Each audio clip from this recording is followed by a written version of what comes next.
Good morning to all of you. तो बेटा lecture number 1, lecture number 2 and lecture number 3 आप लोगों ने पढ़ लिया है।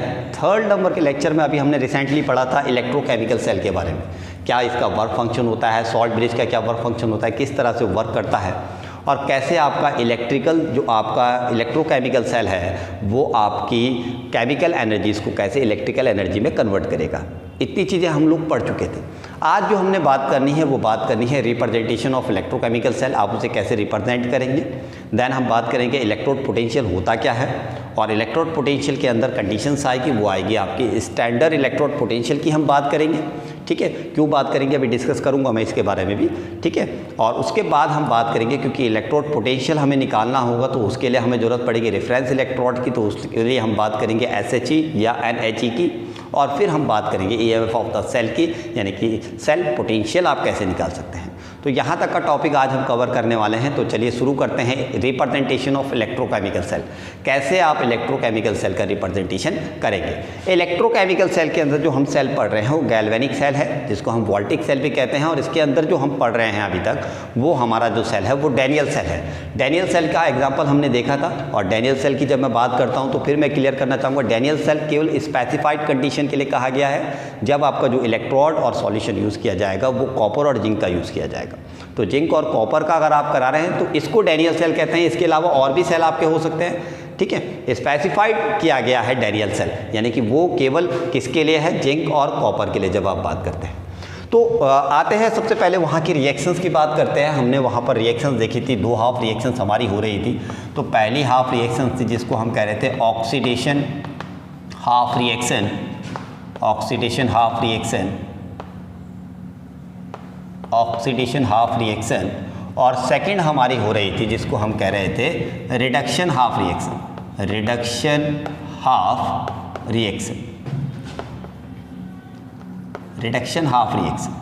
तो 2 तरह की रिएक्शंस हमने वहाँ पर देखी थी। ठीक है, क्या था एक बार दोबारा से देखते हैं। हम लोगों ने कहा था कि जब आप बात करेंगे ऑक्सीडेशन हाफ रिएक्शंस की तो जिंक जो मेटल है आपका वो कन्वर्ट हो रहा था Zn2+ में, और 2 इलेक्ट्रॉन्स आपके रिमूव हो रहे थे। और कहाँ आ रहे थे वो 2 इलेक्ट्रॉन्स, उसी सेल पे रह रहे थे, इसीलिए आपका जो इलेक्ट्रोड था वो क्या था, नेगेटिवली चार्ज हो गया था। एनोड था और आपका नेगेटिवली चार्ज हो गया था। शॉर्टकट में याद करने का तरीका याद होगा आप लोगों को, बिल्कुल याद होगा। लोन की हमने बात करी थी, है ना, left oxidation anode and negative. ठीक है, अब रिडक्शन हाफ रिएक्शंस की अगर हम बात करें तो वहाँ पर क्या हो रहा था, Cu2+ आयंस था आपका, plus gaining of 2 electrons and form copper, Cu बना रहा था। तो ये रिएक्शंस हम लोगों ने देख ली थी, ये आपका ऑक्सीडेशन हाफ रिएक्शंस और रिडक्शन हाफ रिएक्शंस। अब क्या होता है, इसी को जो आपका रिप्रेजेंट किया जाता है वो आपका किया जाता है, किस तरह से आप करेंगे वो मैं आपको बताता हूँ। तो सबसे पहले हम लेते हैं कि ऑक्सीडेशन हाफ रिएक्शंस में क्या हो रहा है। हमने कहा ऑक्सीडेशन हाफ रिएक्शंस में जो जिंक आप यूज़ करें, zinc metal, it is converted into zinc ions, Zn2+ में कन्वर्ट हो रहा है, 2 इलेक्ट्रॉन्स दे रहा है। अब इलेक्ट्रॉन्स को तो आप नहीं कहेंगे, यहाँ पर नहीं लिखना है। क्यों नहीं लिखना है, क्योंकि जितना इलेक्ट्रॉन्स आप यहाँ दे रहे होंगे उतना ही इलेक्ट्रॉन्स यहाँ पर गेन कर लिया जाएगा। ठीक है, तो इसको अभी रिप्रेजेंटेशन में दिखाने की ज़रूरत नहीं होती है। तो क्या दिखाना होगा, हमने देखा कि जो आपका जिंक कन्वर्ट हो रहा है वो काई में हो रहा है, Zn2+ में कन्वर्ट हो रहा है। तो इसको रिप्रेजेंट करने के लिए इन दोनों के बीच एक वर्टिकल लाइन आप यूज़ कर सकते हैं या आप सेमीकोलन यूज़ कर सकते हैं, यानी कि ये साइन आप यूज़ कर सकते हैं। ठीक है, अब आपकी मर्जी है, आप वर्टिकल लाइन यूज़ करिए या सेमीकोलन यूज़ करिए। ठीक है, चलिए वर्टिकल लाइन लेकर के हम लोग चलते हैं। तो काई में कन्वर्ट हुआ, Zn कन्वर्ट हुआ, काई में कन्वर्ट हुआ, Zn2+ में कन्वर्ट हुआ। इस तरह से आपने दिखाना है। किसके लिए है, ऑक्सीडेशन हाफ के लिए। फिर आ जाते हैं जिंक क्या था, सॉलिड फॉर्म में था, तो चलिए उसको भी दिखा दीजिए। Zn सॉलिड फॉर्म में था, एक ही में मैं पूरा कर दूंगा, अलग अलग स्टेप नहीं बनाएंगे, एक ही में लिख देंगे। तो सॉलिड फॉर्म में था, काई में कन्वर्ट हुआ, ये Zn2+ में हुआ। कब जाएगा, जब सॉल्यूशन में जाएगा, यानी कि एक्वस कंडीशन में चला गया। ठीक हो गया, क्लियर है। और अगर आपको इस सॉल्यूशन की मोलरिटी पता है, अगर सपोज आपको इस सॉल्यूशन की मोलरिटी पता है तो फिर आप इसकी मोलरिटी को यहाँ पर डिफाइन कर सकते हैं। जैसे जनरली केस में हम लोग यूज़ करते हैं, it is used as 1m हम यूज़ कर लेते हैं, यानी कि जो मोलर कंसंट्रेशन है, मोलरिटी है, इट इज़ 1m। ठीक है, चलिए सेकंड आ जाएगी। सेकंड हम लोग बात कर लेते हैं, और सेकंड में क्या हो रहा है, हमने कहा कॉपर Cu2+ आयन से आफ्टर गेनिंग ऑफ 2 इलेक्ट्रॉन्स क्या बना रहा है, Cu बना दे रहा है। तो यानी कि यहाँ पर भी हम वही करेंगे, यहाँ पर Cu2+ था और काई में कन्वर्ट हुआ, Cu में कन्वर्ट हुआ, तो इसको वही दोनों के बीच में एक वर्टिकल लाइन दिखाएंगे। तो ये बता रहा है आपको कि कहाँ से कहाँ कन्वर्ट हुआ है। Cu2+ आयन से काई में कन्वर्ट हो रहा है, Cu आयंस में कन्वर्ट हो रहा है, ठीक है, Cu में कन्वर्ट हो रहा है, Cu2+ आयंस Cu में कन्वर्ट हो रहा है। आप फिर सोचिए Cu2+ आयंस काई के थे, ऑब्वियसली सॉल्यूशन के थे, सॉल्यूशन के जा रहे थे इलेक्ट्रोड की तरफ। तो ये तो हो गया भैया एक्वस, है ना। और Cu में कन्वर्ट हुआ, Cu क्या है, कॉपर। इलेक्ट्रोड जो कॉपर आपने यूज़ किया था उसमें डिपॉजिट होना शुरू हुआ था ना, तभी तो हम कह रहे थे कॉपर का मास क्या होता है, कॉपर इलेक्ट्रोड का बढ़ने लगता है। भाई क्यों बढ़ेगा, क्योंकि ये कॉपर डिपॉजिट होगा। तो ये आ गया सॉलिड फॉर्म। फिर अगर आपको यूज़ करना है, फिर मैं कह रहा हूँ कि अगर आपको यूज़ करना है, आप दिखाना चाहते हैं उसकी आपकी कंसंट्रेशन क्या है, तो फिर आप यहाँ पर इसकी कंसंट्रेशन को भी दिखा सकते हैं। मैं चलो यहाँ पर गैप ले लेता हूँ, थोड़ा सा कंसंट्रेशन भी दिखा देते हैं। यानी कि Cu2+ आयंस अगर इसकी कंसंट्रेशन भी आपकी मैं ले लेता हूँ 1m है, तो आप इस तरह से दिखा सकते हैं 1m। और काई में कन्वर्ट हो रहा है, Cu आपका सॉलिड में कन्वर्ट हो रहा है। तो ये आपने इतना किया, ये आपका सेल का रिप्रेजेंटेशन था, आपका ऑक्सीडेशन हाफ का और रिडक्शन हाफ का। लेकिन कभी भी आपकी रिएक्शंस होती है तो वो दोनों होती हैं, उसमें ऑक्सीडेशन और रिडक्शन दोनों होता है। तो यानी कि जो हाफ अभी आपने लिखा है उसको आपको पूरा भी लिखना पड़ेगा। तो पूरा लिखने के लिए क्या करना है, लिख देते हैं, हम इधर ही लिख देते हैं। तो देखिए अभी ऑक्सीडेशन और रिडक्शन हाफ को दोनों को एक साथ लिखना है, लेकिन हमने कहा ऑक्सीडेशन कहाँ होता है, सोचिए, आपने कहा लेफ्ट हैंड साइड पे होता है सर। रिडक्शन कहाँ होता है, आपने कहा सर राइट हैंड साइड पे होता है। तो जैसे आपके वहाँ पर इलेक्ट्रोड लगे होते हैं उसी बेसिस पे आप इसका रिप्रेजेंटेशन भी करते हैं। यानी कि आपने रिप्रेजेंट करते समय क्या करना है कि आपका जो ऑक्सीडेशन हाफ है वो आप कहाँ यूज़ करेंगे, लेफ्ट हैंड साइड में, और जो रिडक्शन हाफ है उसे कहाँ यूज़ करेंगे, राइट हैंड साइड पे। तो मैं ऊपर का थोड़ा सा क्लियर करके आपको दिखा देता हूँ किस तरह से आपने रिप्रेजेंटेशन करनी है। तो देखिए यहाँ पर रिप्रेजेंटेशन कर लेते हैं। सबसे पहले आपका लेफ्ट हैंड साइड मैं यूज़ कर रहा हूँ, लेफ्ट हैंड की तरफ। तो ये है आपका Zn था सॉलिड और कन्वर्ट हुआ है काई में Zn2+ में, और मैं एक्वस कंडीशन इसे दे रहा हूँ, कंसंट्रेशन में ले रहा हूँ 1m मैंने दिखा दिया, ठीक है। अब इधर आ जाते हैं, राइट हैंड साइड की तरफ आ जाते हैं। राइट हैंड साइड पे क्या होता है, आपका Cu2+ आयंस आप यूज़ करते हो एक्वस कंडीशन में। Concentration of this solution is 1m and it is converted into काई में होता है Cus में, Cu सॉलिड में कन्वर्ट हो जाता है, ठीक है। तो ये आपके दो हाफ सेल थे, एक था आपका ऑक्सीडेशन साइड और सेकंड थी आपकी रिडक्शन साइड। अब देखिए दोनों के बीच में कनेक्टिंग का काम कौन कर रहा था, जिसको हम कह रहे थे टू कंप्लीट द सर्किट, जिसका वर्क फंक्शन था जी, आगे समझूंगा, यानी कि सॉल्ट ब्रिज की बात कर रहे हैं। तो उसको आपने 2 वर्टिकल लाइन से यहाँ पर डिनोट करना है। तो जो 2 वर्टिकल लाइन आप यूज़ करते हैं, 2 वर्टिकल लाइन आप यूज़ करते हैं, ये रिप्रेजेंट करता है सॉल्ट ब्रिज को। तो ये वाला हो गया आपका oxidation half, oxidation half cell, oxidation half cell. बीच में आपका जो दिख रहा है वो है आपका सॉल्ट ब्रिज, जो रिप्रेजेंट किया जा रहा है सॉल्ट ब्रिज। और इधर हो गया आपका reduction half cell, reduction half cell. Clear है। तो इस तरह से आपने पूरे के पूरे सेल को रिप्रेजेंट करते हैं। अब ये कौन सा है, क्योंकि ये मैंने जो यूज़ किया है जिंक और कॉपर के लिए यूज़ किया है, तो स्पेसिफाइड सेल की तरफ मैं गया हूँ, जिसको हम कहते हैं डैनियल सेल। तो डैनियल सेल का अगर आपको रिप्रेजेंटेशन करना है तो आप इस तरह से रिप्रेजेंटेशन कर सकते हैं। It is a representation of Daniell cell, ठीक है। तो डैनियल सेल को आप रिप्रेजेंट कर रहे हैं, लिख देते हैं यहाँ पर, यह है आपका डैनियल सेल, डैनियल सेल। तो डैनियल सेल को रिप्रेजेंट करना है तो आप इस तरह से कर सकते हैं। इसके अलावा कोई और रिएक्शंस आपकी यूज़ हो रही है, दूसरा सेल कोई यूज़ हो रहा है, जैसे आपको अगर सपोज मान लीजिए कोई और आप एलिमेंट्स यूज़ करते हैं, कोई सा भी एलिमेंट आप यूज़ कर सकते हैं। जब उसको यूज़ करेंगे, चेंज करेंगे आप, तो वहाँ पर आपने एक चीज़ ध्यान रखनी है, ऑक्सीडेशन साइड आपने इधर दिखानी है लेफ्ट हैंड साइड पे, और रिडक्शन साइड आपने राइट हैंड साइड पे दिखानी है।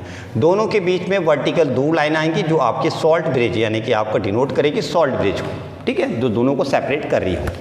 तो ये था बेटा हमारे रिप्रेजेंटेशन ऑफ इलेक्ट्रोकेमिकल सेल, आपने किस तरह से करना है। चलिए आगे बढ़ते हैं और टॉपिक को ले जाते हैं नेक्स्ट पॉइंट की तरफ, और जो कि है हमारा इलेक्ट्रोड पोटेंशियल। तो चलिए सेकंड पॉइंट की तरफ हम बढ़ जाते हैं, इलेक्ट्रोड पोटेंशियल।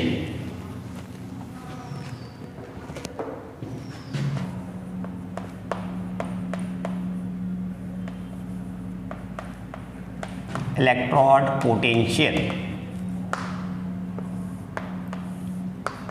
चलिए आज बात कर लेते हैं इलेक्ट्रोड पोटेंशियल क्या होता है।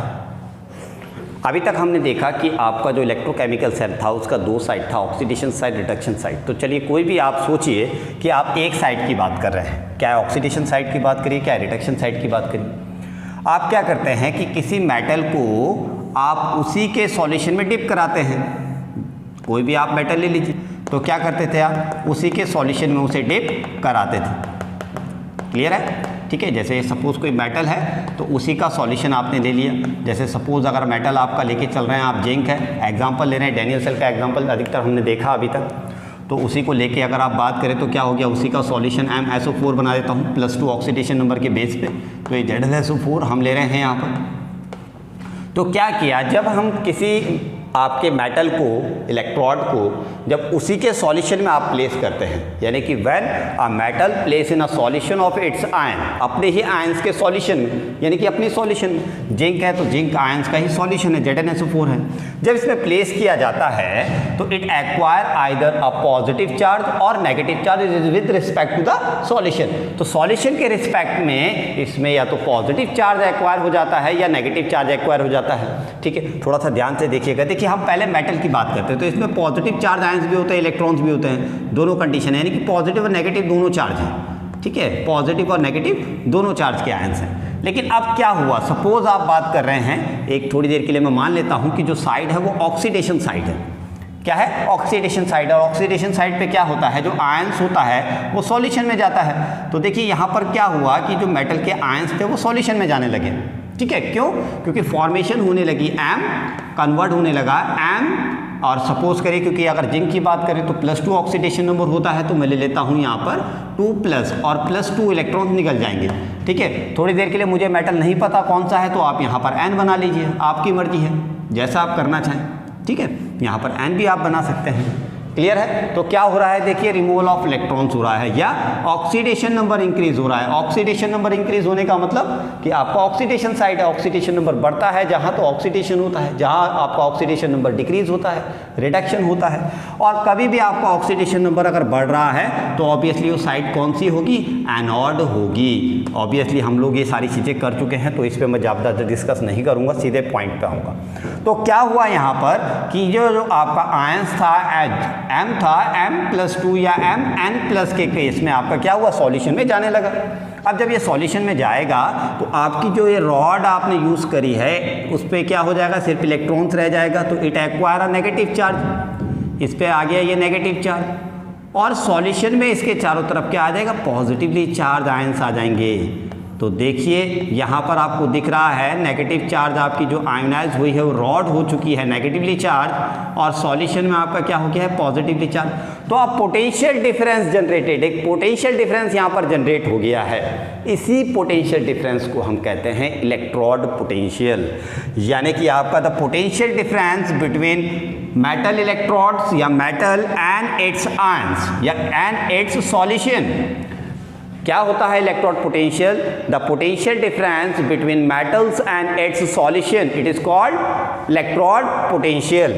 देखिए किसी भी आपके इलेक्ट्रोड पे नेगेटिवली चार्ज हो, क्या ये पॉजिटिवली चार्ज हो, ठीक है, इसके और इसके सॉल्यूशन के बीच कितना पोटेंशियल डिफरेंस आया है, इसी को हम कहते हैं इलेक्ट्रोड पोटेंशियल। ठीक है, पोटेंशियल डिफरेंस कितना है किस किस के बीच, मेटल एंड इट्स सॉल्यूशन के बीच। क्लियर हो चुका है? अब देखिए थोड़ा सा आगे बढ़ते हैं, इसी को थोड़ा सा और अच्छे से क्लियर करते हैं। कौन सी साइड हुआ है, यहाँ पर आपका क्या हुआ है, इलेक्ट्रॉन्स इसके पास है, इसी के पास है, ये आपका नेगेटिवली चार्ज हो गया है, यानी कि और नेगेटिवली चार्ज हो गया है। और क्योंकि यहाँ पर क्या हुआ है, आपका Mn जो गया है वो कहाँ गया है, Mn पॉजिटिव के केस में कहाँ गया है, मेटल सॉल्यूशन में गया है। तो इसका मतलब इससे इलेक्ट्रॉन्स रिमूव हुआ है, कौन सी साइड है, ऑक्सीडेशन साइड है। तो आप यहाँ पर जो पोटेंशियल डिफरेंस जनरेट होता है, पोटेंशियल डिफरेंस जो जनरेट होता है उसको आप कह सकते हैं oxidation electrode potential, oxidation electrode potential भी कह सकते हैं। ठीक है, या ऑक्सीडेशन हाफ सेल पे आपका क्या हो रहा है, पोटेंशियल डिफरेंस जो आ रहा है उसको आप कहते हैं ऑक्सीडेशन इलेक्ट्रोड पोटेंशियल। आ गई बात सुनिए, ये तो हो गई oxidation side. Just opposite side, दूसरी साइड की बात कर लेते हैं थोड़ा सा। अब देखिए सपोज करिए कि क्या हुआ, ध्यान से देखिएगा कि आपने यहाँ पर कोई आपका मेटल, वही सेम करना है, मेटल रॉड लेना है और उसको उसी के सॉल्यूशन में आपने प्लेस कर देना है। अब मैंने कहा इट एक्वायर आइदर पॉजिटिव और नेगेटिव चार्ज, यहाँ पर हमने नेगेटिव चार्ज वाला केस देख लिया। यहाँ पर देख लेते हैं कि if it is acquire a positive charge. अब ये पॉजिटिव चार्ज कब आएगा वो देख लीजिएगा। बहुत बच्चे थोड़ा सा कंफ्यूज रहते हैं इसमें कि सर इसमें नेगेटिव चार्ज, इसमें बाहर नेगेटिव चार्ज या अंदर पॉजिटिव चार्ज क्यों आया। तो थोड़ा सा कंडीशंस को क्लियर करिएगा। देखिए क्या हुआ, यहाँ पर क्या हुआ कि ये जो आपका साइड है ये रिडक्शन साइड है। कौन सी साइड है? रिडक्शन है, रिडक्शन होना है। रिडक्शन में क्या होता है, थोड़ी देर के लिए ले लीजिए, सपोज कोई मेटल आयंस है, ठीक है, कोई मेटल है Mn है, Mn पॉजिटिव है, उसका आपका ऑक्सीडेशन नंबर जो भी है N पॉजिटिव लिख दिया है मैंने। अगर ये N इलेक्ट्रॉन्स गेन कर ले तो ये क्या बनाएगा, मेटल बनाएगा, M बना देगा सॉलिड फॉर्म। क्लियर है, ठीक है। तो यहाँ पर देखिए क्या हुआ कि ये जो आपका आयंस था, मेटल्स का जो आयंस था, उसने इलेक्ट्रॉन गेन किया और क्या बनाया, मेटल बनाया। कहाँ होगा, क्योंकि इलेक्ट्रॉन गेन कर रहा है रिडक्शन में होगा। अब इसको थोड़ा समझिएगा, ढंग से समझिएगा। डैनियल सेल पे आप एक एग्जांपल देख रहे थे, आप कॉपर का केस देख रहे थे कि क्या हुआ था, कॉपर के जो आयंस थे सॉल्यूशन के, इसीलिए कहा गया कि उसी के आपके क्या करना है, उसी के आयंस के सॉल्यूशन में आपने उसे डिप करना है, उसी के सॉल्यूशन में उसे डिप करना है। तो आपने कॉपर को क्या देखा, कॉपर ने क्या किया, Cu2+ आयंस मूव कर रहा था, कहाँ, कैथोड की साइड पे। अब कैथोड की साइड पे जा रहा था, तो कैथोड की साइड पे जा रहा था, वहाँ पर अब क्या कर रहा था, इलेक्ट्रॉन्स उसे चाहिए था। इलेक्ट्रॉन्स कहाँ से मिला, इस रॉड ने दिया। रॉड ने जब इलेक्ट्रॉन्स दिया तो क्या हुआ, इलेक्ट्रॉन्स कहाँ गया, सॉल्यूशन में। नेगेटिवली चार्ज कहाँ गया, यानी कि क्या कर रहा है, डोनेट कर रहा है, दे रहा है वहाँ पर। किसको दे रहा है, Cu2+ आयंस को। अगर आप कॉपर का एग्जांपल लेके चल रहे हैं, मेटल के केस के लिए अगर आप जनरली किसी की भी केस की बात करें तो Mn पॉजिटिव मैंने कह दिया, वो आपका N इलेक्ट्रॉन्स गेन करेगा। कहाँ से आएगा, इस रॉड से आएगा। तो इस सॉल्यूशन में कौन सा चार्ज गया, उसके नेगेटिव चार्ज गया, और रॉड पे कौन सा चार्ज आ जाएगा, ऑब्वियसली पॉजिटिव चार्ज। तो it acquire a positive charge. कौन सा चार्ज आ जाएगा इस रॉड पे, पॉजिटिव चार्ज। तो यहाँ पर क्योंकि रिडक्शन हुआ है, तो रिडक्शन कहाँ पर होता है, हमेशा हमने पढ़ा है कि सर कैथोड साइड पे होता है, यानी कि कैथोड पे हमेशा क्या होने वाला है, रिडक्शन होने वाला है। क्या है आपका वो इलेक्ट्रोकेमिकल सेल का एग्जांपल कोई सा भी हो, गैल्वेनिक की बात करो, क्या इलेक्ट्रोलाइटिक सेल की बात करो, सर दोनों में यही चीज़ होने वाली है। समझ में आ गया, क्लियर हो गया इतना, इलेक्ट्रोड पोटेंशियल क्या होता है, ठीक है। अच्छा चलिए, अब इलेक्ट्रोड पोटेंशियल की मैं एक चीज़ आपको क्लियर कर देता हूं कि देखिए इलेक्ट्रोड पोटेंशियल डिपेंड्स करता है आपकी, मेनली अगर मैं बात करूं 3 फैक्टर्स पे, 3 चीज़ों पे डिपेंड करेगा। कौन कौन सी वो 3 चीज़ें, पहला होता है वो होता है, लिख देता हूं, देखो यहाँ पर क्या है कि हम जो कह रहे हैं कि वो कह रहे हैं कि आपका यहाँ पर जो हमने देखा वो ये देखा कि यहाँ पर आपका आयंस ने सॉल्यूशन में जाना है, यहाँ पर आयंस आएगा, इलेक्ट्रॉन्स गेन किया जाएगा। तो यानी कि एक जगह टेंडेंसी हो रही है डोनेटिंग ऑफ इलेक्ट्रॉन्स और एक साइड हो रही है गेनिंग ऑफ इलेक्ट्रॉन्स, ठीक है। एक जगह उसने देना है, लूज करना है, एक जगह गेन करना है। अब वो कितनी जल्दी दे रहा है या दूसरा कितनी जल्दी गेन कर रहा है, इसी के बेसिस पे आपका यहाँ पर इलेक्ट्रोड पोटेंशियल की वैल्यू आती है। यानी कि डिफरेंस कितना आ रहा है, पोटेंशियल डिफरेंस कितनी जल्दी दे रहा है, लूज कितना जल्दी कर रहा है, जितनी जल्दी करेगा उतना ज़्यादा होगा, ऑब्वियसली वैल्यू आ गई, बात सुन, क्लियर है, ठीक है। इलेक्ट्रोड पोटेंशियल की वैल्यू उतनी ही ज़्यादा हो जाएगी। अब हम बात करते हैं कि मैग्नीट्यूड ऑफ इलेक्ट्रोड पोटेंशियल किस किस चीज़ पे डिपेंड करता है, ठीक है। मैग्नीट्यूड ऑफ इलेक्ट्रोड पोटेंशियल किस किस चीज़ पे आपका डिपेंड करने वाला है।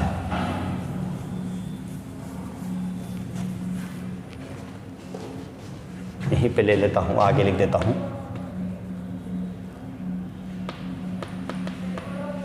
मैग्नीट्यूड ऑफ इलेक्ट्रोड पोटेंशियल, ठीक है।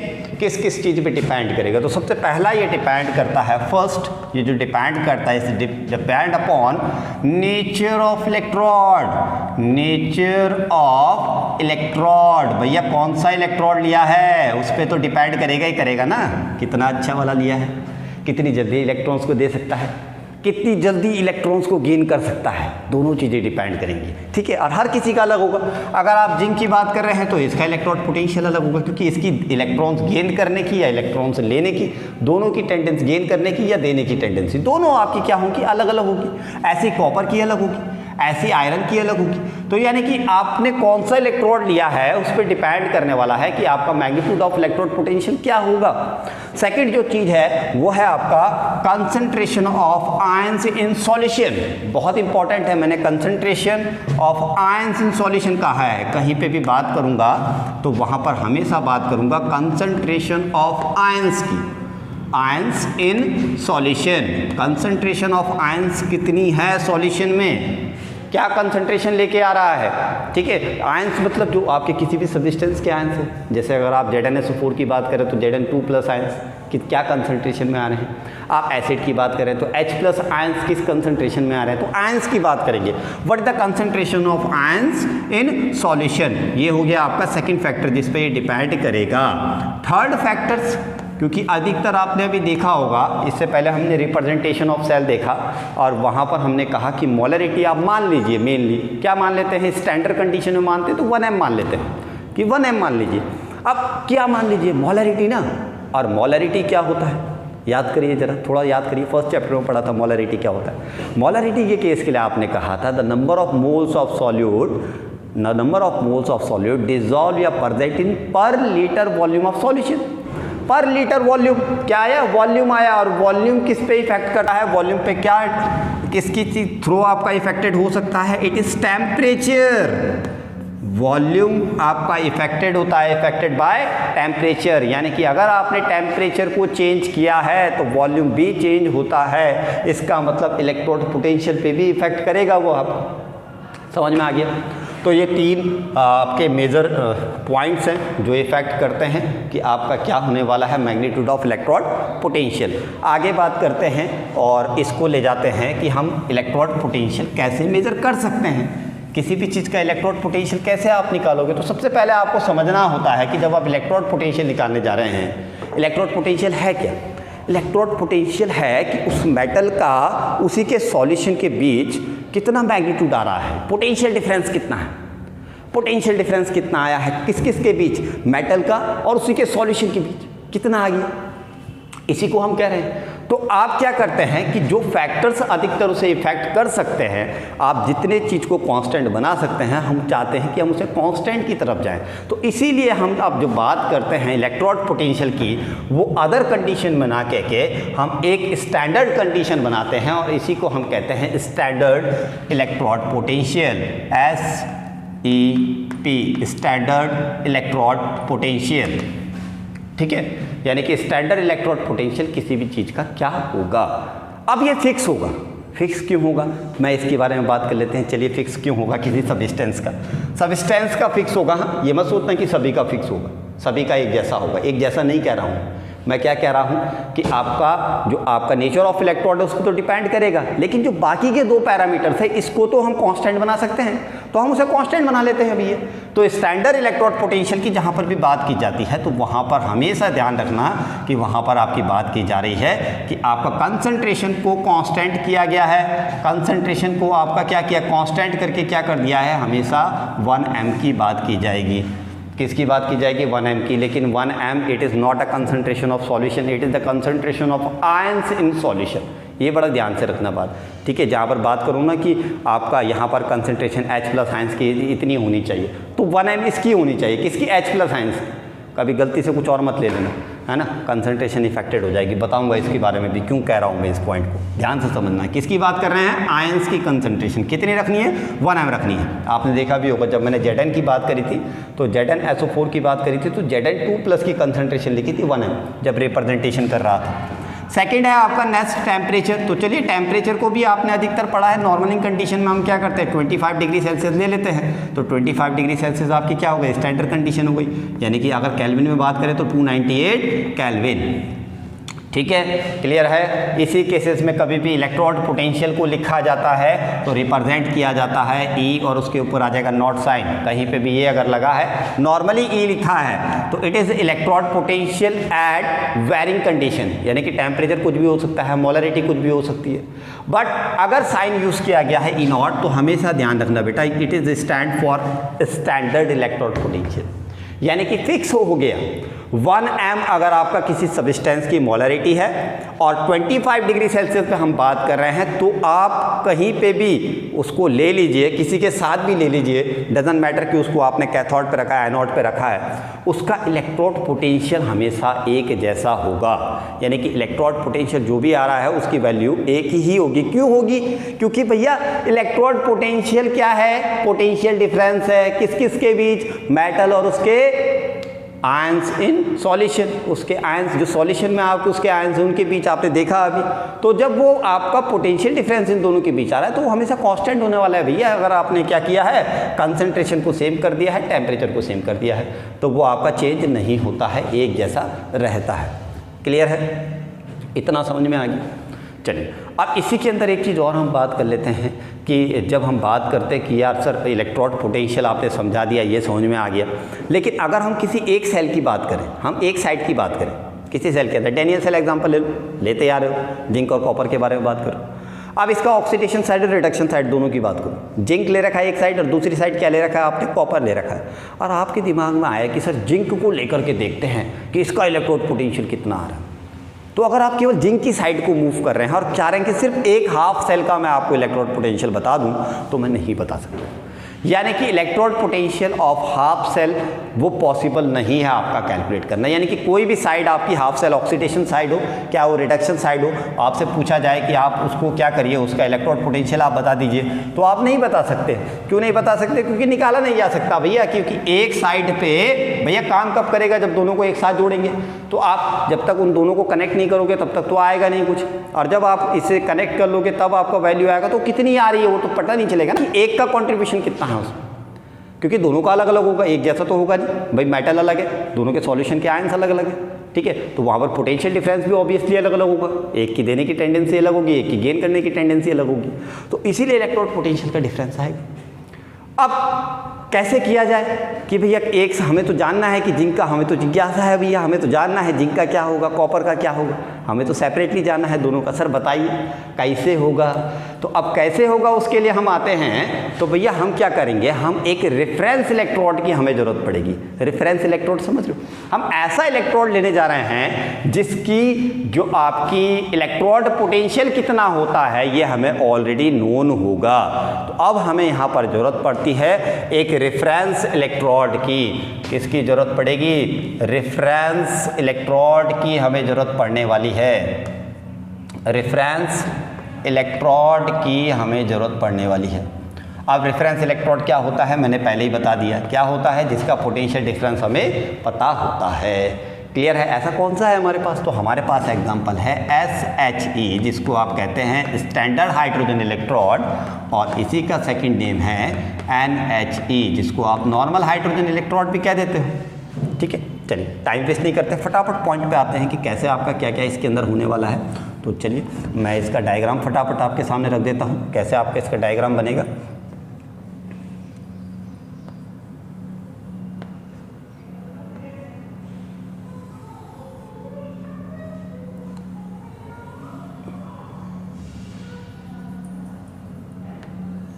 ये ले ली है मैंने ट्यूब, इसके अंदर लेना है वायर, प्लेटिनम वायर, इसको आप जोड़ देंगे कहीं भी सर्किट से जहाँ भी आपको जोड़ना है, और इस पे यहाँ नीचे वेल्ड कर देंगे प्लेटिनम की फॉइल। ठीक है, जो ब्लैक कोडेड होगा किससे? प्लेटिनम से। ठीक है, पीटी किससे? पीटी से। अभी क्यों यूज़ किया जाएगा, इस पीटी का क्या रोल है ये भी आपको बताऊँगा, बहुत इंपॉर्टेंट है ये भी। ऐसे ही नहीं कि ऐसे ही यूज़ किया हमने, रीज़न है इसका भी यूज़ करने का। इसी को क्यों यूज़ किया गया? क्योंकि ये आपका क्या करता है? एड्जॉर्प्शन प्रोसेस शो करता है। और एड्जॉर्प्शन क्या होता है अभी देखते हैं हम। AD कह रहा हूँ, हाँ AB नहीं कह रहा हूँ, ध्यान रखना है। एड्जॉर्प्शन कह रहा हूँ, एब्जॉर्प्शन नहीं कह रहा हूँ, दोनों में बहुत बड़ा डिफरेंस होता है। देखिए क्या किया है इसके अंदर, क्या क्या है। तो सबसे पहले यहाँ एक सॉल्यूशन रखा गया है। सॉल्यूशन किस चीज़ का आपको बता देता हूँ। यहाँ पर आपका थोड़ी देर के लिए मान लेता हूँ मैंने, यहाँ पर कोई एसिड लिया है, और एसिड में कौन सा एसिड लेना है, जिस यहाँ कोई सा भी ले लीजिए, आपकी मर्जी है, लेकिन वहाँ पर कंसनट्रेशन ऑफ H+ आयंस जो होनी चाहिए वो 1 m होनी चाहिए, 1 मोलर कंसनट्रेशन। ठीक है, सेकेंड चीज़, क्योंकि स्टैंडर्ड कंडीशन की बात कर रहे हैं, और स्टैंडर्ड में हमने कहा है ऑलवेज टेम्परेचर जो लेने वाले हैं हम लोग, टेम्परेचर कितना होता है अभी बताया था, फटाफट याद करो कितना था? 25 डिग्री सेल्सियस, राइट, 298 केल्विन भी कहते हैं। ठीक है, आ जाइए। अब यहाँ से आपने क्या करना है, हाइड्रोजन गैस पास करानी है और यहाँ पर हमेशा जो आपका प्रेशर आप मेंटेन करके रखेंगे, इट इज़ 1 atm। क्लियर है? प्लेटिनम वायर है, उसके बाद आपकी सील ट्यूब है इसके सामने, यहाँ पर वेल्ड करके हमने प्लेटिनम फॉइल लगा दी है। अंदर आपका सॉल्यूशन है, यहाँ पर सॉल्यूशन काई का है, कोई सा भी एसिड आप ले सकते हैं। कंसंट्रेशन ऑफ H+ आयंस होनी चाहिए 1 ml, इससे ज़्यादा नहीं होनी चाहिए, ना इससे कम होनी चाहिए। और प्रेशर हमेशा मेंटेन करना है 1 atm, टेम्परेचर 25 डिग्री सेल्सियस होना चाहिए। ये है आपका स्टैंडर्ड हाइड्रोजन इलेक्ट्रोड। अब इसको लेने का क्या रीज़न है मैं आपको बता देता हूँ, क्योंकि इसका जब नॉर्मली कंडीशन में हम बात करते हैं तो इसका हमेशा जो आपका स्टैंडर्ड कंडीशन में जो इलेक्ट्रोड पोटेंशियल निकल के आता है, इसको कहीं पे भी आप यूज़ करिए, इट इज़ ऑलवेज 0.000 वोल्ट, यानी कि इसका जो पोटेंशियल आ रहा है, इलेक्ट्रोड पोटेंशियल आ रहा है, वो हमेशा होगा ±0.000 वोल्ट। यानी कि एक वैल्यू आपको पता चल गई है, वो है आपका रेफरेंस इलेक्ट्रोड SHE, जिसकी हमेशा इलेक्ट्रोड पोटेंशियल जो सेल का आएगा, हाफ सेल का आएगा, यानी कि इसका अपने आप में जो होगा वो होगा 0.000 वोल्ट। क्लियर है? अब समझ में आ रहा होगा कि सर अब तो ईजी हो गया है। अब इसको किसी भी साइड लगाऊंगा और देखूंगा इलेक्ट्रोड पोटेंशियल कैसे आ रहा है। इलेक्ट्रोड पोटेंशियल कैसे अभी देखेंगे तो वो पोटेंशियल डिफरेंस देख लेंगे, पोटेंशियल डिफरेंस कैसे निकल के आएगा, अब देख लेंगे EMF ऑफ द सेल कितना आ रहा है, यानी कि सेल पोटेंशियल कितना है। अब सेल पोटेंशियल में क्या होगा, एक हाफ में तो ये होगा, इसका कंट्रीब्यूशन कितना होगा 0.000 वोल्ट, यानी कि कुछ नहीं है। यानी कि जितनी वैल्यू हमें वहाँ वोल्टेज की मिलेगी वो सिर्फ एक हाफ सेल का कंट्रीब्यूशन होगा। इस तरह से हम किसी भी आपके सेल के एक साइड का इलेक्ट्रोड पोटेंशियल निकाल सकते हैं, क्योंकि SHE का जो इलेक्ट्रोड पोटेंशियल हमेशा होता है वो होता है 0.000 वोल्ट। कब? जब ATM प्रेशर कितना होगा 1 atm और 25 डिग्री सेल्सियस आपका टेम्परेचर होगा, मोलरिटी होगी 1 m। अब आप कहोगे सर इसको तो हमें प्लेस करना पड़ेगा, कहाँ प्लेस करोगे? प्लेस या तो करोगे आप कहाँ, आपकी कैथोड साइड पे या तो एनोड साइड पे। तो चलिए दोनों की बात कर लेते हैं। सबसे पहले लेता हूँ ऑक्सीडेशन पे। अगर सपोज करिए कि ये जो SHE है इसको मैंने ऑक्सीडेशन साइड पे प्लेस कर लिया, यानी कि जहाँ पर ऑक्सीडेशन हो रहा है तो उस ऑक्सीडेशन साइड पे मैंने प्लेस किया, तो क्या होगा? अब ऑक्सीडेशन पे क्या होता है फिर सोचिए, सर जी इलेक्ट्रॉन्स देना है किसी ने, कौन देगा यार? हाइड्रोजन है ना देने के लिए, तो H2। चलिए H2 को क्या करते हैं, H2 इस केस में क्या करेगा 2H+ आयंस बनाएगा और प्लस क्या होगा आपका इलेक्ट्रॉन्स निकाल देगा। कितने निकाल देगा बेटा? 2 इलेक्ट्रॉन्स निकाल देगा H2।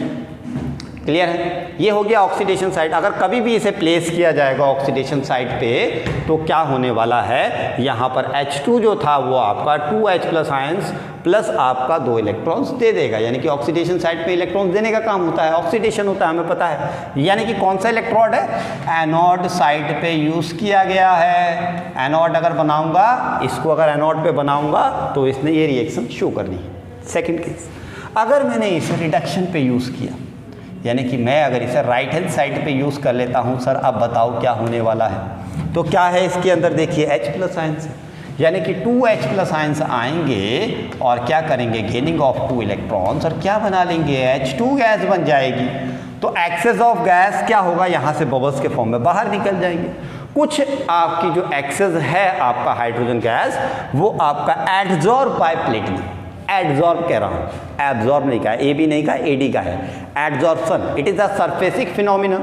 सरफेसिक फिनोमिना होता है, यानी कि जो भी चीज़ आपकी अट्रैक्ट हो रही है वो सिर्फ सरफेस से रिलेट होती है, सरफेस के साथ आती है। एब्जॉर्प्शन क्या होता है, वो बल्क फिनोमिना होता है, पूरी बॉडी में होता है जो भी होता है। और एडजॉर्प्शन में क्या होगा, जो भी होगा सिर्फ सरफेस पे होगा।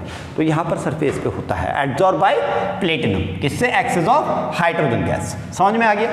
तो कहीं पे भी अगर आपका रेफरेंस इलेक्ट्रोड आप यूज़ करें, रेफरेंस इलेक्ट्रॉन किसको कहते हैं, SHE को कहते हैं, ठीक है, जो आप यूज़ कर रहे हैं, तो उसका वोल्टेज क्या होता है 0.000 वोल्ट। अब इसको आप अगर आपने ऑक्सीडेशन साइड यूज़ किया है तो क्या होगा, लिख दिया है, रिडक्शन साइड यूज़ किया तो क्या होगा, ये भी लिख दिया है। दोनों चीज़ को ध्यान रखना, ठीक है। अब बड़ा इजी है यार, अगर हमें देखना है कि किसी भी सेल का इलेक्ट्रोड पोटेंशियल क्या होता है, अब हम देख सकते हैं सर, इजीली निकाल सकते हैं। कैसे निकालेंगे भैया, सर हम एक जगह SHE को लगा देंगे। कैसे लगाएंगे, आप एक बार देख लेते हैं कि सर क्या होने वाला है। चलिए थोड़ा सा एक देख लेते हैं। सपोज करिए कि मैं जिंक मेटल के साथ रेफरेंस इलेक्ट्रोड यूज़ करने वाला हूँ, ठीक है। तो चलिए थोड़ा डायग्राम देख लेते हैं। मैंने क्या किया, यहाँ पर वही 2 हाफ सेल मैं यहाँ पर यूज़ करूँगा। पहले हाफ सेल में मैंने क्या किया, यहाँ पर जिंक मेटल यूज़ कर लिया, ठीक है, कनेक्टिंग कर दिया, और यहाँ पर वोल्टामीटर लगा दिया मैंने, चेक करूँगा वोल्टेज कितनी आ रही है, ठीक है। और यहाँ पर क्या करना है, कनेक्टिंग क्या करना है, हमने अभी कहा था कि सेकंड साइड पे जो कनेक्ट हम लोग करने वाले हैं वो किससे करने वाले हैं, यहाँ पर SHE का यूज़ करने वाले हैं, ठीक है। तो चलिए मैं फटाफट यहाँ पर SHE का यूज़ कर लेता हूँ, शॉर्टकट में बना लेते हैं इसे, पढ़ लिया है SHE अलग से भी।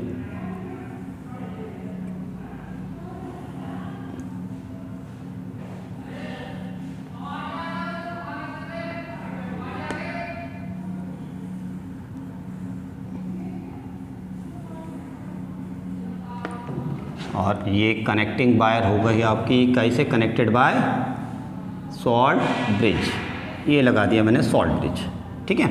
ये क्या है, जिंक ले लिया है, Zn मेटल है, और अब आपको बताने की बार बार ज़रूरत नहीं है, ऑब्वियसली सॉल्यूशन हो जाएगा ZnSO4। और क्योंकि मैं स्टैंडर्ड कंडीशन में हर बात करूँगा तो यानी कि 1 m आपकी कंसनट्रेशन लेके चल रहा हूँ, एक्वस कंडीशन है, ठीक है। और यहाँ पर मैंने सॉल्ट ब्रिज ले लिया है, वर्क फंक्शन आपको सबका पता है क्या क्या फंक्शन होने वाले हैं। अब क्या हुआ, इस साइड पे मैंने क्या यूज़ किया है, SHE, ये क्या बना दिया है मैंने, रख दिया है SHE। किस साइड लिखा है, राइट साइड पे लिखा है, कौन सी साइड है, राइट साइड है। और राइट साइड पे क्या होता है आपको पता है, रिडक्शन होने वाला है। ये आपका क्या है, लेफ्ट साइड पे है, लेफ्ट साइड पे क्या होने वाला है, ऑक्सीडेशन होने वाला है। तो क्या होने वाला है, zinc converted into Zn2+ ions, ठीक है, इस पे कन्वर्ट होने वाला है। एक्वस लिख दिया है मैंने, कंसंट्रेशन 1 m लिख दी है, बीच में दोनों का कनेक्टिंग का काम कौन कर रहा है, सॉल्ट ब्रिज लगा दिया मैंने। अब यहाँ पर क्या होना है, रिडक्शन हो रहा है। रिडक्शन हाफ पे क्या बताया था, 2H+ ions gaining of 2 electrons and formed, electrons नहीं दिखाना है, डायरेक्टली H+ लिख दीजिए, काय में कन्वर्ट हो रहा है, H2 में कन्वर्ट हो रहा है, ठीक है। तो ये हमारी तो रिप्रेजेंटेशन हो गया, किस तरह से आपने रिप्रेजेंट करना है ये मैंने आपको बता दिया। अब आगे बढ़ते हैं। चलिए, हमने क्या कहा कि जब हमने इस तरह का कनेक्ट किया तो हमने देखा कि जो आपका EMF ऑफ द सेल निकल के आ रहा है, वो सेल आ रहा है, जो आया है EMF of the cell potential या EMF ऑफ द सेल जो निकल के आया है, इट इज़ 0.76 वोल्ट, 0.76 वोल्ट निकल के आया है, ठीक है। अब आपसे पूछा गया कि भैया आप बताइए इलेक्ट्रोड पोटेंशियल कितना रहा होगा इसका, किस साइड का, आपका लेफ्ट साइड का, यानी कि जिंक वाली साइड का। जिंक वाली साइड पे क्या हो रहा है, देखिए आपने कहा ये एनोड है सर, और एनोड पे क्या हो रहा है आपका, एक और चीज़ बढ़िया आने वाली है यहाँ पर, एनोड पे क्या हो रहा है, ऑक्सीडेशन हो रहा है। तो आप कहते हैं EMF of the cell, E cell, इसके बाद तुरंत मैं ये टॉपिक लेने वाला हूँ, E cell, EMF of the cell equals to होता है, वो होता है आपका E ऑफ इलेक्ट्रोड पोटेंशियल कितना है, इलेक्ट्रोड पोटेंशियल कितना है किसका, एनोड का कितना है, और प्लस होता है किसका, कैथोड का कितना है, कैथोड का कितना है। क्लियर है। हमने कहा EMF ऑफ द सेल निकल के आ रहा है, वो 0.76 वोल्ट है। हमसे पूछा गया भैया एनोड का बताइए, ठीक है। तो एनोड का कैसे निकलेगा, तो देखिए E एनोड इक्वल्स टू क्या हो जाएगा, E naught anode equals to, standard condition है, ध्यान रखना 25 डिग्री सेल्सियस वाली प्रोसेस चल रही है। EMF ऑफ द सेल कितना है, वो है 0.76, और E कैथोड इधर चला जाएगा। E कैथोड कितना होता है, मैंने आपको कहा था ऑक्सीडेशन में यूज़ हो क्या रिडक्शन में यूज़ हो, हमेशा इसका इलेक्ट्रोड पोटेंशियल आता है, इट इज़ 0.000 वोल्ट, यानी कि 0 है, ठीक है। तो E एनोड इक्वल्स टू किसके हो जाएगा, E naught equals to EMF of the cell, यानी कि आपका जो सेल पोटेंशियल है उसके इक्वल हो जाएगा। कितना आ रहा है सेल पोटेंशियल, 0.76 वोल्ट, ठीक है। तो ये आ जाएगा 0.76 वोल्ट, ये आपका आंसर आ चुका है। इस तरह से आप इलेक्ट्रोड पोटेंशियल निकालते हैं। क्लियर है। अच्छा, अब आता हूँ मैं EMF ऑफ द सेल पे, और बाकी की चीज़ें भी बारीकी से क्लियर करते हैं, ध्यान से देखते रहना बेटा। अब थोड़ा सा कंफ्यूजिंग पार्ट आ रहा है, हल्का सा कंफ्यूजन है, लेकिन अगर आप समझ जाएंगे तो फिर कोई दिक्कत नहीं है, ठीक है। देखते रहिएगा, मैं एक ही चीज़ को अलग अलग तरीके से लिखूंगा। जैसे आपसे पूछा जाता था ना कि ऑक्सीडेशन क्या होता है, तो आप कहते थे कि सर आपका किसी पे एडिशन ऑफ ऑक्सीजन हो तो ऑक्सीडेशन होता है। आपसे पूछते थे और बताओ, आप कहते थे सर अगर आपका रिमूवल ऑफ हाइड्रोजन है तो ऑक्सीडेशन है। आपसे कहते थे तो और बताओ, फिर आप कहते थे सर इलेक्ट्रोनेगेटिव आइटम्स अगर लग रहा है तो भी आपका ऑक्सीडेशन। आपसे कहते थे और बताओ, तो आप इलेक्ट्रो पॉजिटिव भी बताते थे। फिर आपसे कहते थे और बताओ, तो आप कहते थे सर अगर इलेक्ट्रॉन से निकला है तो भी ऑक्सीडेशन। तो ये सारी चीज़ आपने जो बोली थी ये ऑक्सीडेशन के लिए बोली थी, कोई अलग तो था नहीं ना, एक ही चीज़ को लेके चल रहे थे, लेकिन अलग अलग तरीके से कहे जा रहे थे। तो वही चीज़ आपका यहाँ पर भी यूज़ करने वाला हूँ।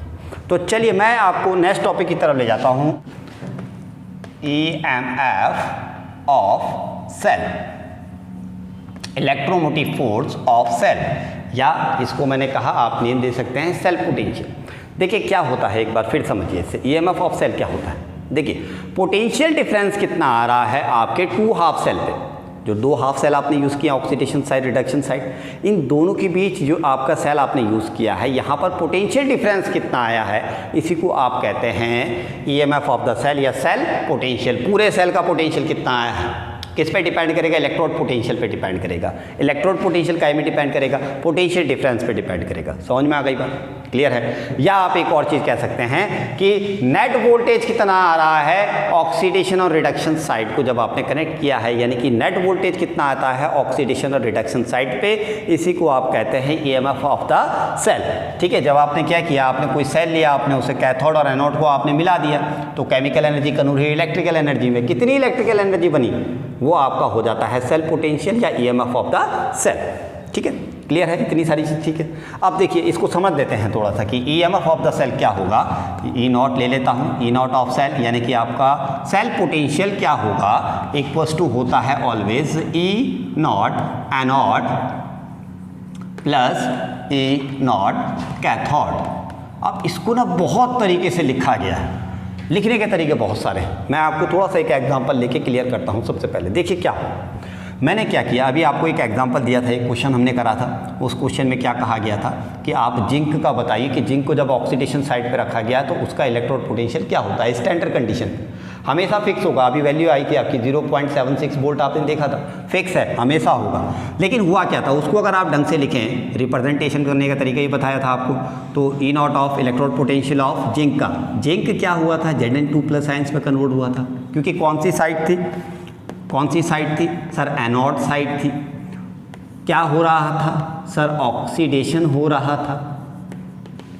कितनी वैल्यू आई सर, 0.76 वोल्ट आई, यानी कि हमेशा आएगी, हमेशा आएगी। फिर मैंने आपको क्या बोला एक चीज़ और, कि कभी भी किसी भी सेल को आप यूज़ कर रहे हैं, उस सेल का इलेक्ट्रोड पोटेंशियल कभी भी आपका चेंज नहीं होता है। स्टैंडर्ड कंडीशन में अगर आप बात कर रहे हैं तो उसका जो सेल इलेक्ट्रोड पोटेंशियल है, वो इलेक्ट्रोड पोटेंशियल हमेशा सेम होता है, एक जैसा रहेगा।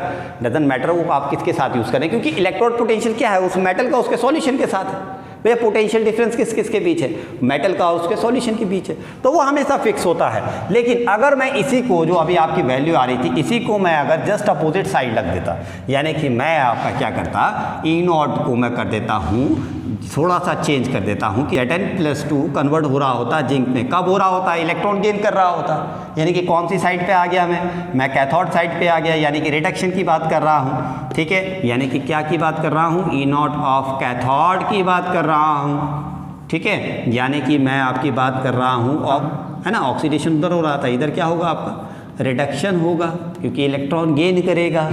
अब रिडक्शन की बात सोचिए थोड़ा, अगर हो रहा है तो यहाँ पर मैंने क्या कहा, सेल पोटेंशियल, तो जो वैल्यू आपकी आती है इलेक्ट्रोड पोटेंशियल की, वो इलेक्ट्रोड पोटेंशियल कभी चेंज नहीं होता है, यानी कि यहाँ पर भी वैल्यू 0.76 वोल्ट होगी, बट साइन चेंज हो जाएगा। आप जो ऑक्सीडेशन करा रहे हैं उसकी जगह आप करा रहे हैं आप रिडक्शन, तो वैल्यू आ जाएगी -0.76 वोल्ट। आप थोड़ा सा मेरी बात को ना और दिमाग से गौर पे बैठा लो, बिल्कुल क्लियर करके समझ लो, एक चीज़ क्लियर कट करो। देखो क्या होगा कि जनरली अगर मैं आपको कहूँ, देखिए हाईली रिएक्टिव मेटल से they have tendency to lose their electrons, जो उससे नीचे होते हैं, अगर उसके साथ उसे यूज़ किया जाएगा तो नीचे वाले की टेंडेंसी इलेक्ट्रॉन की देने की हो, गेन करने की हो जाएगी, ऊपर वाले की देने की होगी हमेशा। ठीक है, वो भी आपका इसी के थ्रू पता चलेगा। आप कैसे पता चलेगा वो भी अभी आपको बताता हूँ। देखिए अभी मैंने एक फॉर्मूला लिखा आपका, E naught cell equals to E naught anode plus E naught cathode. ये हमेशा फॉर्मूला यही होता है, ठीक है, हमेशा फॉर्मूला यही होता है। लेकिन क्या इलेक्ट्रोड पोटेंशियल आपको जो मिलेगा वो हमेशा आपकी कंडीशंस के हिसाब से मिलेगा? मैं क्या बोलना चाह रहा हूँ मैं आपको समझाता हूँ। अगर जिंक को सपोज करिए ऑक्सीडेशन साइड पे प्लेस कर दिया गया तो ठीक है, तब तो आपका वैल्यू आ जाएगा +0.76। लेकिन अगर उसे प्लेस कर दिया जाएगा रिडक्शन साइड पे, यानी कि कैथोड पे उसे प्लेस कर दिया गया है, तो वैल्यू क्या हो जाएगी, उसकी जस्ट अपोजिट हो जाएगी। यानी कि एक रिलेशन यहाँ पर से निकल के आता है। क्या रिलेशन होता है आपका, अगर कहना चाहें तो आप कह सकते हैं ई नॉट एनोड, या आप कह सकते हो ऑक्सीडेशन, या एनोड ही ले लो, तुम एनोड, इसको अगर आपने कैथोड पे कन्वर्ट कर दिया किसी भी सेल का, तो that is equals to minus E naught क्या हो जाएगा, कैथोड। उसकी वैल्यू कैथोड पे क्या हो जाएगी, नेगेटिव साइन आ जाएगी। क्लियर है। अब फिर एक चीज़ कहता हूँ मैं कि यहाँ पर देखिए क्या कंडीशंस लिखी गई है। यहाँ पर मैंने दो चीज़ें लिखी हैं। अब आप कंफ्यूज हो जाओगे सर कौन सी वैल्यू सही है। इलेक्ट्रोड पोटेंशियल आप बात कर रहे हैं, जिंक का ही कह रहे हैं, और आप कह रहे हैं कि सर जिंक का इलेक्ट्रोड पोटेंशियल ये भी होता है और ये भी होता है, लेकिन कब होता है ये मैंने आपको क्लियर किया। कब होगा, जब ऑक्सीडेशन हो रहा होगा तो इतना होगा, और रिडक्शन हो रहा होगा तो क्या होगा, इतनी वैल्यू आ जाएगी। क्लियर है, ठीक है। अब कन्फ्यूजन ना हो किसी को, तो उन्होंने क्या कहा, आईपीएससी ने बीच का सॉल्यूशन निकाला और आईपीएससी ने कहा कि कभी भी आप इलेक्ट्रोड पोटेंशियल की बात करोगे, इलेक्ट्रोड पोटेंशियल की बात करोगे, कोई सी भी की इलेक्ट्रोड पोटेंशियल किसी भी का, क्या जिंक का हो क्या कोई का भी हो, वो हमेशा जो आपका इलेक्ट्रोड पोटेंशियल जो होगा किसी भी सेल का, वो हमेशा क्या किसको कंसीडर किया गया है, वो कंसीडर किया गया है आपका रिडक्शन को। यानी कि आपका किसी भी सेल का, किसी भी आपका हाफ सेल का जो इलेक्ट्रोड पोटेंशियल होगा वो किसको कंसीडर कर दिया गया है, वो ई नॉट ऑफ किसको किया गया है, रिडक्शन को कंसीडर किया गया है। यानी कि रिडक्शन साइड को आपने लेके चलना है, ये आपका होगा। यानी कि वैल्यू अगर आपको डायरेक्टली मिल रही है, आपको किसी सेल का, जैसे सपोज मैं कह रहा हूँ कि जिंक का आपको मिला है electrode potential, electrode potential, obviously वो काई में लिखा होगा, नेगेटिव में लिखा होगा, क्योंकि वैल्यू काई में होगी, रिडक्शन में। आ गई बात सुन, क्लियर है।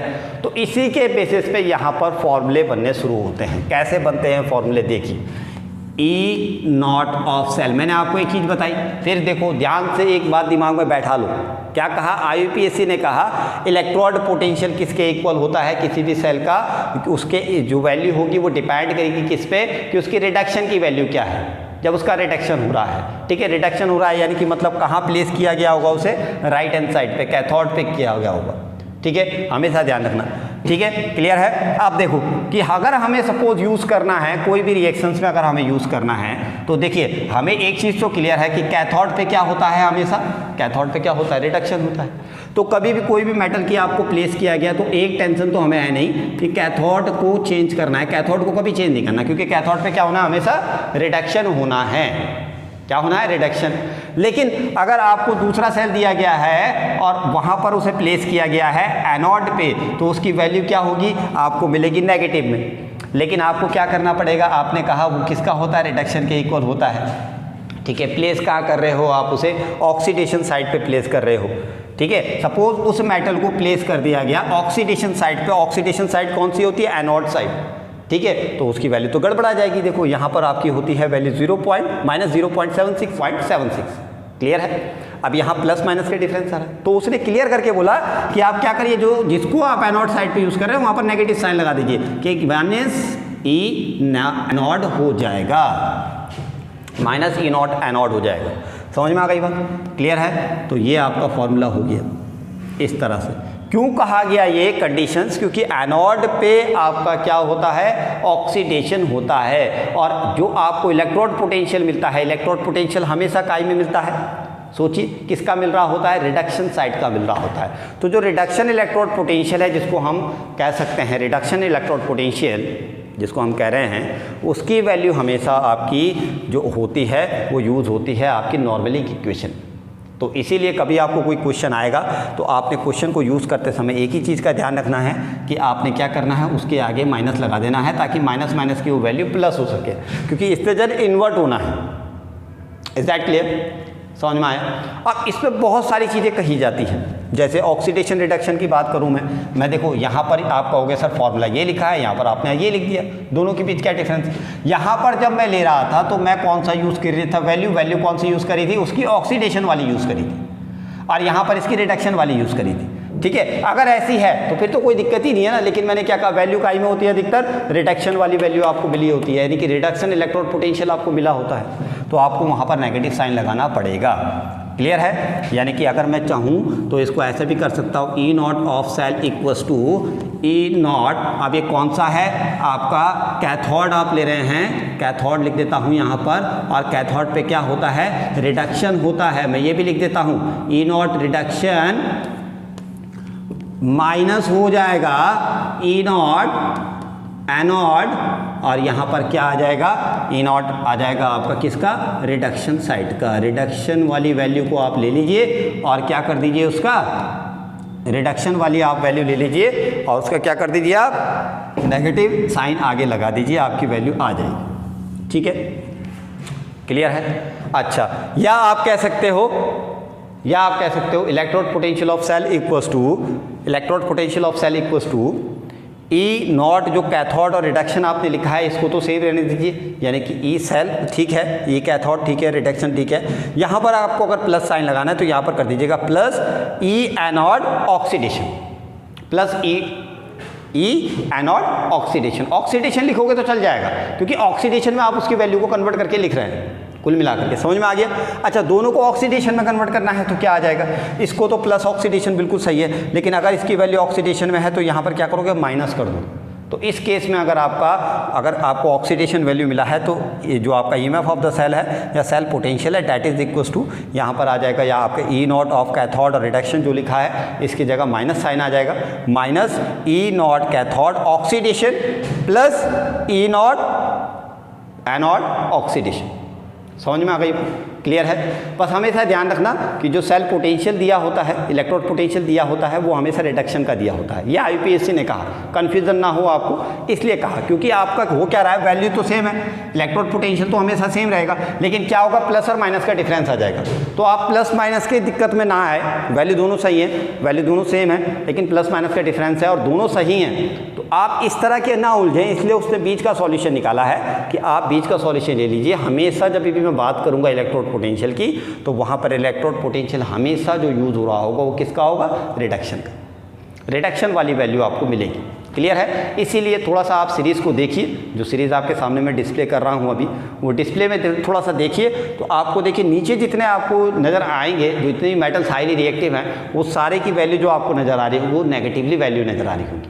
वो माइनस नेगेटिव वैल्यू इसलिए आई है क्योंकि आपका क्या हुआ है, वहाँ पर वो जो आपका रखा गया है वो ऑक्सीडेशन साइड पे ना रख के उसे रिडक्शन साइड पे रखा गया, इसलिए वैल्यू आपकी क्या है, नेगेटिव। लेकिन रिएक्शंस में क्या होगा, हमेशा कभी भी उसे यूज़ कर रहे होंगे तो आपको उसे क्या करना पड़ेगा, ऑक्सीडेशन में यूज़ करना पड़ेगा, क्लियर है। अच्छा, एक चीज़ ध्यान रखिए, आपने ऐसा किया और सपोज करिए ईएमएफ ऑफ द सेल जो निकल के आ रहा है, ई सेल निकल के आ रहा है, वो आपका 0 आ रहा है या नेगेटिव में आ रहा है, तो क्या होगा, बहुत इंपॉर्टेंट है जो आप बता रहा हूँ, ध्यान रखना।